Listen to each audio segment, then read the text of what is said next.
بسم اللہ الرحمن الرحیم۔ السلام علیکم ورحمۃ اللہ وبرکاتہ۔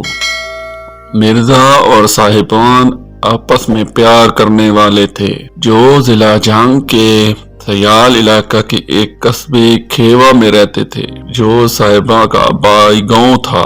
مرزا کھرل قبیلے سے تعلق رکھنے والے دان آباد کے مقامی جاٹ سردار بھنجل کا بیٹا تھا۔ دوسری طرف صاحبان سیال قبیلے کے ایک مقامی جاٹ سردار خیوا خان کی بیٹی تھی۔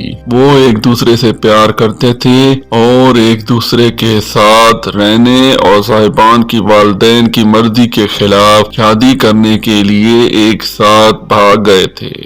بھاگتے ہوئے مرزا ایک جھنڈ کے درخت کے نیچے رکا اور آرام کیا اور سو گیا۔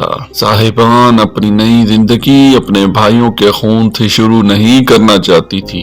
اس نے یہ سوچ کر مرزا کے تمام تیروں کو توڑنے کا فیصلہ کیا کہ وہ اپنے بھائیوں سے ان کی قبولیت کی بھیک مانگے گی تاکہ کسی کو تکلیف نہ ہو۔ جب صاحبان کے بھائی ان کے پاس پہنچے تو مرزا بیدار ہوا، لیکن دیکھا کہ اس کے تیر ٹوٹ گئے ہیں اور پھر اسے صاحبان کے بھائیوں نے قتل کر دیا۔ صاحبان یہ نقصان برداشت نہ کر سکی اور اس نے اپنے آپ کو تیر سے چھرا گھونپ کر اپنی زندگی کا خاتمہ کر لیا۔